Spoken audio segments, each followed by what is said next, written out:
नमस्कार। आज हम लोग कृष्ण पक्ष और शुक्ल पक्ष देखेंगे। अब देखिए, आपकी जब चंद्रमा जो पृथ्वी के चारों ओर चक्कर लगाता है तो चंद्रमा की जो आकार में प्रतिदिन परिवर्तन होता रहता है। चंद्रमा के आकार में प्रतिदिन होने वाले परिवर्तन को चंद्रमा की कलाएं कहते हैं। अब चंद्रमा आप देखेंगे कि कभी हंसिए के आकार का होगा, कभी नहीं भी दिखाई देगा, जिसमें अंधेरी रात होगी एकदम, और कभी कभी चंद्रमा एक थाली के आकार का भी हो जाता है। यानी धीरे धीरे धीरे धीरे चंद्रमा बढ़ता रहता है और फिर जब एक बार पूर्ण रूप से एक थाली के आकार का दिखाई देता है। अब चंद्रमा सूर्य के प्रकाश से प्रकाशित होता है और वहाँ से प्रकाश फिर रिफ्लेक्स होकर के हमारे पृथ्वी पर आता है तो हमें चांदनी रात दिखाती, मून लाइट दिखाई देती है। अब जब चंद्रमा एक तरीके से पूर्ण रूप एक थाली के रूप में दिखाई देता है तो उसको पूर्णिमा कहते हैं, यानी फुल मून कहते हैं। अब जब चंद्रमा एकदम दिखाई ही नहीं देता तो उसको अमावस्या कहते हैं, जिसको न्यू मून कहते हैं। अब चंद्रमा की कलाएं का मतलब हो गया कि चंद्रमा के आकार में दिन प्रतिदिन परिवर्तन होने को कलाएं कहते हैं। अब देखें कि जो आपका शुक्ल पक्ष है, शुक्ल पक्ष का मतलब ये हो गया कि अमावस्या, अमावस्या का मतलब चंद्रमा एकदम दिखाई ही न दे। तो वहाँ से जब चंद्रमा के अमावस्या से लेकर के पूर्णिमा तक का जो क्रम है, यानी चंद्रमा के बढ़ते हुए क्रम के पखवाड़े को जो है क्या कहते हैं, शुक्ल पक्ष कहते हैं। जब चंद्रमा नहीं दिखाई दे रहा है और धीरे धीरे धीरे हंसिए के आकार से होते होते होते होते एक दिन जाकर के पूरे एक थाली के आकार का दिखाई देने लगेगा तो उसको हम कहेंगे शुक्ल पक्ष, यानी शुक्ल पक्ष। फिर उसके बाद चंद्रमा जब पूर्णिमा से फिर धीरे धीरे घटने लगता है और धीरे धीरे धीरे धीरे चंद्रमा के घटते हुए क्रम को जो है पखवाड़े को हम कहेंगे कृष्ण पक्ष।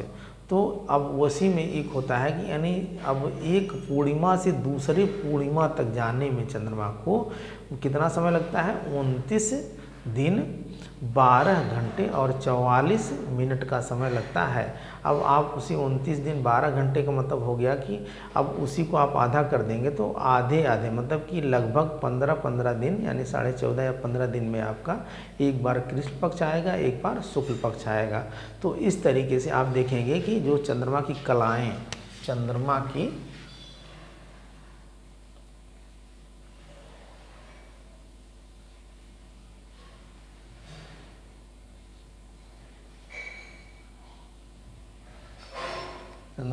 कलाएं,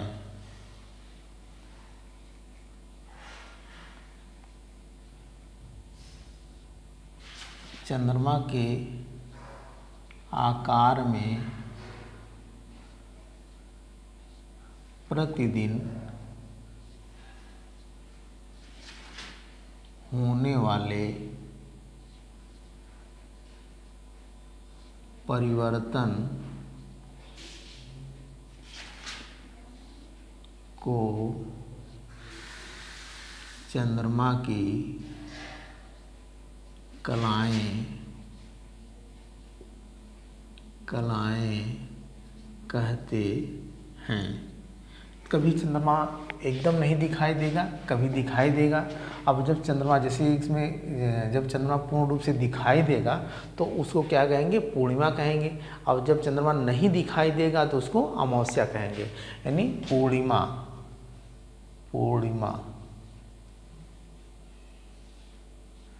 जब चंद्रमा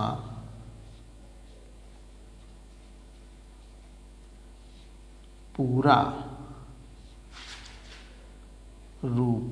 रूप यानी ये थाली के आकार का, थाली के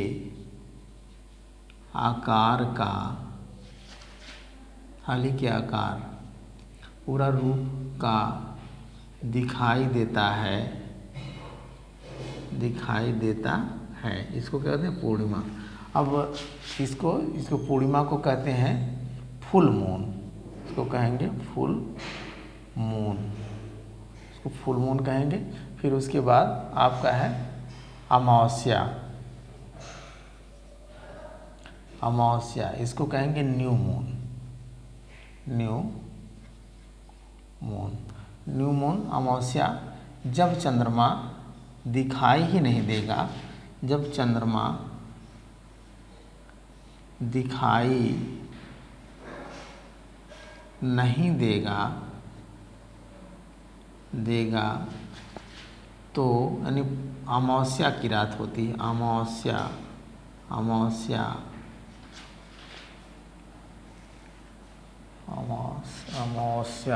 ऐसे लिखेंगे, अमावस्या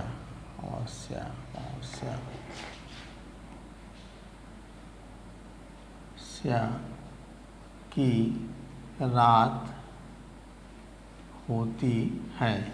ठीक है। और दूसरा है, आप देखेंगे शुक्ल पक्ष। कौन सा पक्ष?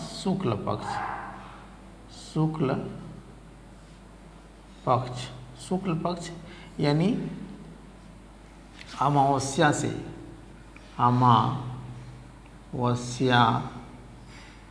से पूर्णिमा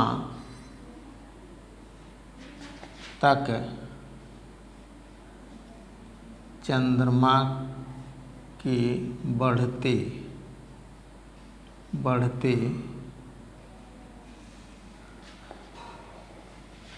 तक पखवाड़े कहेंगे। पखवाड़े को यानी 15 दिन का पखवाड़ा होता है, पखवाड़े को क्या कहेंगे? शुक्ल पक्ष कहेंगे। कौन सा? शुक्ल पक्ष। और एक होता है कृष्ण पक्ष। कौन सा पक्ष? कृष्ण पक्ष किसे कहेंगे? कृष्ण पक्ष अमावस्या यानी पूर्णिमा से लेकर के, पूर्णिमा से आप समझ रहे हैं कि चंद्रमा पूर्ण रूप में दिखाई देगा, अमावस्या समझ रहे हैं चंद्रमा दिखाई नहीं देगा, यानी पूर्णिमा से अमावस्या तक चंद्रमा का घटता क्रम, चंद्रमा का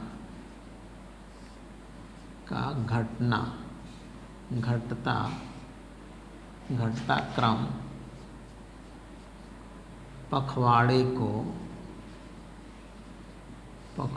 को क्या कहते हैं? आपका कृष्ण पक्ष कहते हैं। कृष्ण पक्ष कहते हैं। अब एक शुक्ल पक्ष से दूसरा शुक्ल पक्ष, मतलब कि एक पूर्णिमा से दूसरे पूर्णिमा तक आने में कितना समय लगता है?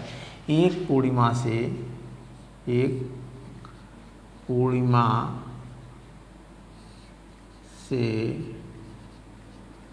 दूसरा पूर्णिमा तक, बीच में एक बार अमावस्या आ जाएगा, फिर उसके बाद एक पूर्णिमा से दूसरे पूर्णिमा तक आने में 29 दिन 12 घंटा 44 मिनट लगता है। तो इस तरीके से शुक्ल पक्ष, कृष्ण पक्ष, पूर्णिमा, अमावस्या, चंद्रमा की कलाएं ये है। इसे आप देखेंगे। आज के लिए इतना ही। धन्यवाद।